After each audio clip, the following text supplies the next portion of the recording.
Bonjour, bienvenue dans cette vidéo où on va parler de la résolution d'équations, de la technique de résolution d'équations. Donc, premier exemple avec cette équation, il faut déjà s'assurer que chaque membre de l'équation, il y a un membre de gauche et un membre de droite, chaque membre est développé et réduit. Là vous avez des parenthèses, donc il faut s'en débarrasser d'abord et ensuite réduire au maximum ce membre de gauche. Le membre de droite, le travail est déjà fait, il est déjà réduit au maximum. Si vous commencez par faire des opérations de chaque côté tout de suite, ça ne va pas fonctionner. Par exemple, peut-être que certains d'entre vous auraient l'idée de dire « Tiens, je vais me débarrasser du moins 7 » qui est là en faisant plus 7 de chaque côté. Mais ça, ce serait une erreur. Parce que ce moins 7, en fait, il est d'abord multiplié par 4. Donc si vous rajoutez 7, en fait, ça ne va pas annuler du tout le moins 7 qui est là. Puisque moins 7, on va voir qu'il devient moins 28. Donc d'abord, on développe. Pour ça, on distribue le 4 sur la parenthèse. 3x pour lui ne change pas. 4 fois 2x, 8x. 4 fois moins 7, ça fait moins 28. Et à droite, on a toujours 7x plus 2. Et ensuite, on réduit 3x plus 8x, ce qui nous donne 11x. Moins 28 est égal à 7x plus 2. Et maintenant, on peut commencer à résoudre l'équation en faisant les mêmes opérations de chaque côté. Donc par exemple, je peux commencer par me débarrasser du 7x qui est à droite. J'enlève 7x de chaque côté. Je rappelle que le but, c'est que pour l'instant, j'ai 1, 2, 3, 4 termes dans mon équation. Et je voudrais en avoir plus que 2, qui soient un terme en x d'un côté, ce que je vais appeler un terme littéral, et un terme qui soit sans x, c'est-à-dire un terme numérique, de l'autre côté du signe égal. Donc, il faut que je commence par faire disparaître un des 4 termes. Et au début, je peux faire absolument disparaître le terme que je veux. J'ai choisi 7x, mais j'aurais aussi bien pu choisir 2. Donc, dans quel cas, j'aurais fait moins 2 de chaque côté. Ou alors, j'aurais pu choisir de faire disparaître le moins 28. Dans quel cas, j'aurais fait plus 28 de chaque côté. Puisque moins 28 plus 28, ça fait 0. Et j'aurais pu choisir de faire disparaître le 11x en faisant moins 11x de chaque côté. Mais bon, là, ce que j'ai choisi de faire, c'est de faire disparaître le 7x. Donc, je fais moins 7x de chaque côté. Ça nous donne, à gauche, 11x moins 7x, ça fait 4x. Il reste toujours le moins 28 ici. Et là, 7x moins 7x, ça s'annule. Donc, il me reste que le 2 à droite. Et on voit que j'ai progressé. Là, j'avais 4 termes dans mon équation, j'en ai plus que 3. Bon, maintenant, j'ai juste un terme numérique à droite, donc la mission est remplie à droite. Mais à gauche, si j'ai un terme numérique à droite, je voudrais un terme littéral, c'est-à-dire un terme en x à gauche. Je voudrais que un terme en x. Donc c'est lui qu'il faut que je fasse disparaître. C'est le terme numérique qui est à gauche. Et pour le faire disparaître, je vais ajouter 28 de chaque côté. Puisque moins 28 plus 28 fait 0. Et en faisant la même opération de chaque côté, bien sûr, je ne romps pas l'égalité. Donc à gauche, j'ai 4x. À droite, j'ai 2 plus 28, 30. Et ensuite, là, on en est à la dernière étape, où finalement, cette équation qui était très compliquée au début, elle est devenue beaucoup plus simple. C'est devenu une multiplication à trous. C'est-à-dire 4x égale 30, qu'est-ce que ça signifie? Ça signifie 4 fois quelque chose égale 30. Donc la question qu'on se pose, c'est combien de fois 4 pour faire 30? Logiquement, pour répondre à cette question, combien de fois 4 pour faire 30? On va faire 30 divisé par 4. Et ce sera comme ça à chaque fois, c'est-à-dire qu'on fera le terme numérique divisé par le nombre par lequel on multiplie x, ce sera toujours dans cet ordre. Ça divisé par ce qu'il y a devant x. Donc x est égal à 30 divisé par 4. Et 30 divisé par 4, il se trouve que ça donne un nombre décimal, ça fait 7,5. Et donc la solution est 7,5. Il vaut mieux effectivement écrire une phrase de réponse pour bien clarifier les choses. Après, on peut aussi vérifier qu'on a la bonne solution, qu'on ne s'est pas trompé dans une de nos étapes. Pour vérifier, il suffit de remplacer 7,5 dans le membre de gauche qu'on avait au départ, de remplacer par x par 7,5 dans le membre de droite, et vérifier qu'on a bien le même résultat.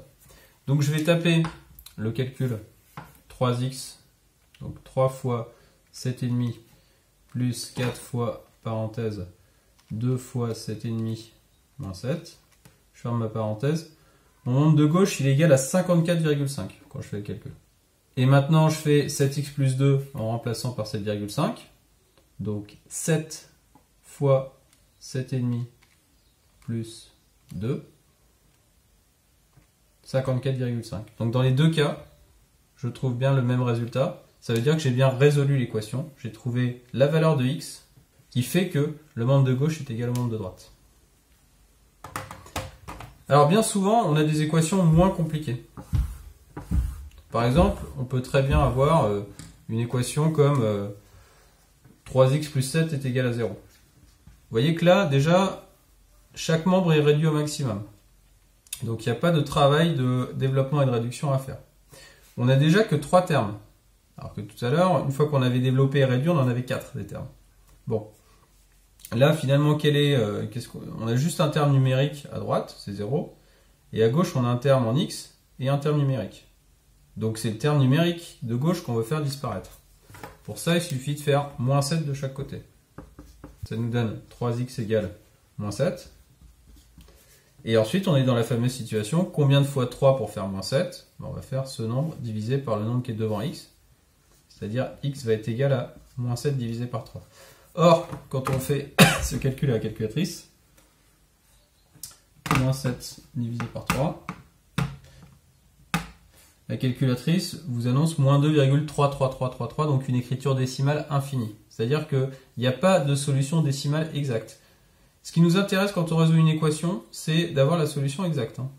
Sauf si la consigne vous demande une valeur approchée. Mais si elle ne vous demande pas, donnez une solution exacte. Et cette solution exacte, il va falloir la laisser sous forme de fraction, puisque la division est interminable. Donc on va écrire la solution est moins 7 tiers.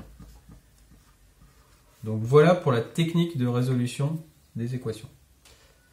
Ensuite, il y a une autre situation qui est à connaître, il y a une autre consigne qu'on peut vous demander, et il faut bien faire la différence entre les deux types de consignes. Là, ce qu'on a fait, c'était résoudre une équation. Mais le deuxième type de consigne qu'on peut vous demander, c'est de vérifier qu'un nombre est solution. Alors, par exemple, on pourrait vous le demander sur une équation comme ceci. Par exemple, cette équation. 2x au carré moins 4 égale x plus 2. Si on vous demande de résoudre cette équation, vous ne pouvez pas le faire. Vous n'avez pas en fait le niveau mathématique pour le faire, parce que c'est une équation qui comporte des x au carré, des x et des termes numériques, et sauf cas particulier où par exemple les x au carré s'éliminent, vous n'avez pas les techniques de résolution. C'est des techniques de résolution qu'on apprend en première. Mais par contre, on peut très bien vous demander de vérifier, vous poser la question, est-ce que 3 est une solution ? À ce moment-là, là, vous avez parfaitement le niveau pour le faire. Il suffit juste de vérifier que quand on remplace x par 3, ce calcul donne le même résultat que ce calcul. Et il vaut mieux faire les calculs séparément, parce qu'on ne sait pas s'il y a égalité lorsque x vaut 3. Donc d'un côté, je vais faire une ligne de calcul où je fais 2 fois 3 au carré moins 4. Je vais voir combien ça vaut. Et ici, je vais simplement, sur une deuxième ligne de calcul, faire 3 plus 2, puisque je remplace x par 3. 3 plus 2, ça fait 5. Ça, c'est plus rapide. 3 au carré, ça fait 9. Donc là, j'ai 2 fois 9 moins 4. Ça me fait 18 moins 4, c'est-à-dire 14. Donc, ça veut dire que 3 n'est pas une solution. Alors, je dis une solution plutôt que la solution parce qu'il se peut que des équations aient plusieurs solutions. Et notamment, les équations comportant des x au carré, très souvent, elles ont deux solutions. Donc, c'est pour ça que je précise. Deuxième question, est-ce que moins 1,5 est une solution ? Faisons à nouveau le calcul en séparant bien. Donc on va faire 2 fois, entre parenthèses, moins 1,5 au carré, pour bien dire qu'on fait moins 1,5 fois moins 1,5, moins 4. Et ici, je vais faire moins 1,5 plus 2. Donc, moins 1,5 plus 2, ça fait 0,5. Moins 1,5 au carré, donc là c'est quelque chose que je vais taper à la calculatrice, mais il se trouve que ça fait un nombre positif qui est 2,25, et 2,25, donc ça nous fait du 2 fois 2,25, moins 4. Et 2 fois 2,25 fait 4,5, 4,5 moins 4 fait 0,5. Donc là, vous voyez qu'on trouve bien la même solution, la même réponse, la même...